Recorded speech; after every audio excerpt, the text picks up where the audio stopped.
உறவுகளுக்கு அன்பு வணக்கம். மறுபடியும் உங்களோட அண்ணனோ, தம்பியோ அப்படின்னு நெனச்சுக்கோங்க. இன்னைக்கு நம்ம வந்து சில இன்ஃபர்மேஷன் ரிசல்ட் பத்தின சில இன்ஃபர்மேஷன் வந்து இன்னைக்கு நம்ம தெரிஞ்சுக்கிற போறோம். டேட்டா இல்லாம எந்த இன்ஃபர்மேஷனையும் நான் குடுக்க மாட்டேன் மேக்ஸிமம். நீங்க பார்த்துருப்பீங்க நம்ம வீடியோவ. டேட்டாவோட தான் வந்து இன்ஃபர்மேஷன் வரும். சும்மா இப்படி கேட்பாங்க, அப்படி சொல்லுவாங்கன்னா சொல்ல மாட்டேன் நானு. ஓகேவா? ஓகே. இப்ப மறுபடியும் நம்ம பார்க்குறது நம்ம உள்ள போயிருவோம். நேரத்த வீணடிக்க வேணாம். மறுபடியும் நம்ம பார்க்குறது என்னன்னு பார்த்தீங்கன்னா, மெட்ராஸ் ஹைகோர்ட் கேலண்டர் தான் இன்னைக்கு நான் கையில எடுத்துட்டு வந்திருக்கேன். ஆக்சுவலா வந்து பார்த்தீங்கன்னா, January 2025 January 2025 Madras high court calendar நான் எடுத்துட்டு வந்திருக்கேன். ஆக்சுவலா நம்ம இப்ப எங்க இருக்கோம் அப்படின்னு பார்த்தீங்கன்னா, 3ஆம் தேதி ஃப்ரைடேல வந்து இருக்கோம். ரிசல்ட் எப்போ வரும் அப்படிங்கிறது தான் இப்போதைக்கு வந்து மெயினான ரீசனே. ஒண்ணு ஆஃபீஸ் அசிஸ்டன்ட், காப்பியிஸ்ட் அட்டெண்டரா இருக்கட்டும், ஜூனியர் பெயிலிஃப், சீனியர் பெயிலிஃப் எக்ஸாமினரா இருக்கட்டும், ரிசல்ட் எப்போ வரும் அப்படிங்கிற மாரி தான் எல்லாரும் காத்திருக்கீங்க. கட் ஆஃப் என்னவா இருக்கும் அப்படிங்கிற கேள்வியும் ஒரு சில பேருக்கு இருக்கு. அத பத்தின அனலைஸ் நம்ம எல்லாம் நெறையா வீடியோல போட்டிருப்பாங்க. ஓகே. அத அப்புறம் பார்த்துக்கலாம். இப்போதைக்கு வந்து பார்த்தீங்கன்னா, டேட் 3ல நம்ம இருக்கோம். ரிசல்ட் எப்போ வரும் சார் அப்படின்னு கேட்டீங்கன்னா, ஆக்சுவலா டேட் 3 இன்னைக்கு வந்து ரிசல்ட் வர்றதுக்கான வாய்ப்புகள் வந்து இருக்கு. இன்னைக்கு ரிசல்ட் வரதுக்கான வாய்ப்புகள் இருக்கு. அப்படி இல்ல அப்படின்னா நெக்ஸ்ட் வீக் பார்த்தீங்கன்னா 6, 7, 8, 9, 10 இந்த தேதிகள்ல வர்றதுக்கான வாய்ப்புகள் இருக்கு. ஏன்னா அதுக்கப்புறம் 11, 12, 13, 14, 15, 16, 17, 18, 19 வந்து பார்த்தீங்கன்னா, அவங்க வந்து பொங்கல் ஹாலிடே டிக்ளேர் பண்றாங்க. ஸோ ரிசல்ட்டு இன்னைக்கு அல்லது நெக்ஸ்ட் வீக்ல கன்ஃபார்மா வர்றதுக்கான வாய்ப்புகள் மிக அதிகமாகவே உள்ளது. இத வந்து நான் உங்கள்ட்ட சொல்லிக்கிறேன். அதுக்கப்புறம் இந்த எக்ஸாமினர், ஜூனியர் பெயிலிஃப், சீனியர் பெயிலிஃப் அவங்களுக்கான ஒரு இன்ஃபர்மேஷன். இப்போ வந்து பார்த்தீங்க அப்புட்ன்னா, லாஸ்ட் இயர் லாஸ்ட் இயர் வந்து பார்த்தீங்கன்னா, அவங்களுக்கு ரிசல்ட் வந்து எப்படி வந்துச்சு? எப்போ வந்துச்சு? அப்படிங்கிறத தான் நான் இப்போ உங்களுக்கு காமிச்சிட்டு இருக்கேன்.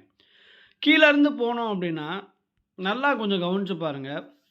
List of candidates provisionally called for certificate verification for the post of examiner ரீடர்ன்னு சொல்லிட்டு எப்போனா 20th டிசம்பர் 2022ல வந்து சொல்லியிருக்காங்க. ஸோ எக்ஸாம் எழுதிட்டாங்க. எக்ஸாம் எழுதினவங்களுக்கு மார்க் வந்துருச்சு. இப்போ நம்ம இருக்கிற ஸ்டேஜில வந்து அப்போ மார்க் வந்துருச்சு.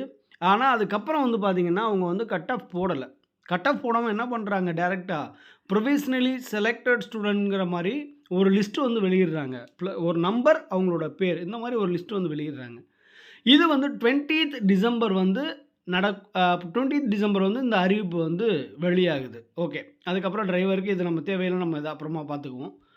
இங்க மேல பார்த்தீங்க அப்புட்ன்னா, click here to download the call letter for certificate verification phase 2 for the post of examiner ரீடர்ன்னு 13 ஜான்வரியில ஒரு நோட்டிஃபிகேஷன் வருது. இது என்ன சார் அப்படின்னு சொல்லி பார்த்தீங்கன்னா, ஒண்ணுமே இல்ல. 2 லிஸ்ட் வெளியிடுவாங்களா? ஃபேஸ் 1, ஃபேஸ் 2ன்னு அப்பலாம் எதுவும் இல்ல. ஒரே ரிசல்ட் தான். டிஸ்ட்ரிக்ட்ட வந்து பிரிச்சுக்கிருவாங்க. பாதி டிஸ்ட்ரிக்ட்ட வந்து ஃபேஸ் 1ன்னும், பாதி டிஸ்ட்ரிக்ட்ட ஃபேஸ் 2ன்னும். ஸோ அதனால நம்ம லிஸ்ட் செகண்ட் ஃபேஸ்ல வரும் அப்படிங்கிற காத்திருப்புக்குலாம் இங்க வந்து பயன் இல்ல. நீங்க பாட்டுக்கு வெயிட் பண்ணாதீங்க. செகண்ட் ஃபேஸ் லிஸ்ட் ஒண்ணு வரும் அப்படின்னா.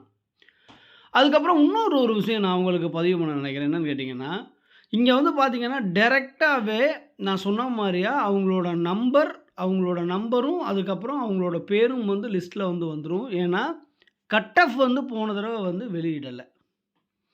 நல்லா தெரிஞ்சுக்கங்க. கட் ஆஃப் போன தடவ வந்து 130 மார்க்குக்கு வந்து 110 எடுத்திருக்கவங்கலேருந்து எடுத்திருக்கோணும். கட் ஆஃப் வந்து வெளியிடல. ஆஃபீஸ் அசிஸ்டன்ட், காப்பி அட்டெண்டருக்கு போட்ட மாரியா போன தடவ கட் ஆஃப் வந்து போன தடவ வெளியிடல. டைரக்ட்டா லிஸ்ட் வெளியிட்டிருக்காங்க. பட் இந்த தடவ கட் ஆஃப் கண்டிப்பாக வரும். எப்படி சார் கட் ஆஃப் கண்டிப்பா வரும்? இந்த தடவ எப்படி நீங்க சொல்றீங்க அப்படின்னு சொல்லி பார்த்தீங்கன்னா, 170 மார்க்குக்கு எவ்வளோ எடுத்திருக்காங்கங்கிற கட் ஆஃப் வரும். ஏன்னா 1:3 என்ற விகிதத்தில செலக்ட் பண்றதுனால, ஒரு போஸ்டிங்க்கு 3 பேர வந்து செலக்ட் பண்ணணும். லாஸ்ட் டைம் வந்து அப்போலாம் செலக்ட் பண்ணல. லாஸ்ட் டைம் வந்து பார்த்தீங்கன்னா, அ லிஸ்ட்டு, வெயிட்டிங் லிஸ்ட்டு இப்படி தான் வந்து போட்டிருந்தாங்க.